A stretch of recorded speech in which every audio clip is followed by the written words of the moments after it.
Hey guys! So today I'm going to be talking about two projects. The first one being the most recent, which is the Exploded View project we just wrapped up. So the Exploded View project was broke up into two parts, and the first part was to design a perspective exploded view of an object and then label them with their part names. I decided to design my personal laptop that I use for all of my design work because I see and use it every day, so I've become very familiar with it and all of the different parts that make it up. What really helped me get started with the process was the proposal that we had to write initially, which included taking photos of the object and then sketching out how we would design the parts.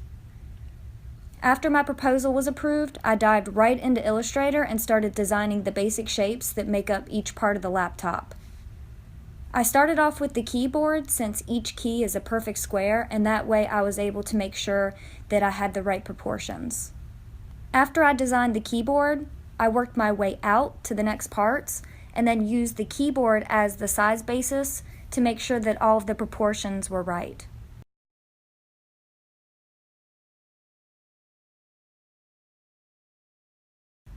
Another thing I did when I first started designing all of the parts was I actually kept all of the parts together to make sure that they fit, and then I pulled everything apart to achieve the exploded view. To get the isometric perspective, I broke down each part into a basic shape and then used the 3D Extrude and Bevel tool to not only make it isometric, but to also give the shape depth and shadowing. So here you can see the before, and here's the after once I pulled everything apart and added the labels. Overall, for this project, I learned that time management is your friend, as it can take many hours to design something when it has to be broken down into individual parts. I also became more familiar with the isometric rotate and extrude and bevel tools since I use that to design almost every part. The last project I'm going to talk about is the character illustration we did earlier this semester. The requirements were to illustrate an endangered species animal and add shading and gradients so that it doesn't look just like a flat piece of clip art.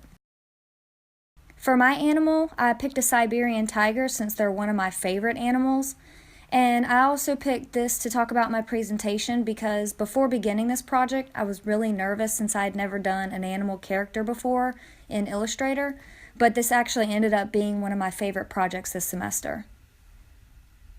To begin the illustration, I started off by breaking each body part into a shape and then added either solid coloring or slight gradients. The next step I did was I started adding gradients and shadowing to the different body parts to make them look more separated from each other and look 3D as opposed to just a flat piece of clip art. For the next revision, there really isn't too much of a difference from the previous tiger, but I did clean up the chest gradient and started using the blend tool to really add in some highlights and shadowing. I also added in more gradient to help everything blend together and also to add some depth. I did one last revision to add some finishing touches, and I added some fur to the elbows, and I enhanced the shadowing and highlights on the different parts. And then lastly, I added a drop shadow to the character so that it looks like it's sitting. The most difficult part of this project was figuring out how to take my first tiger draft, which was flat and lifeless, and to make it look more realistic. But watching the videos in the lesson folder really helped me learn how to apply shading and highlights. I also became familiar with the blend tool, which really helped me add shadowing and highlights on top of the gradients. Overall, both of these projects were not only my favorite this semester, but I feel like they are going to be some of the most useful moving forward in graphic design. They both helped me become familiar with some really useful tools and how to take a challenging project and really learn from it. Hopefully this video gives you some insight on my designing process, and I suggest in the future that if you're worried about tackling a design project that you feel is challenging, to watch some videos and tutorials from other designers who can really give some useful tips.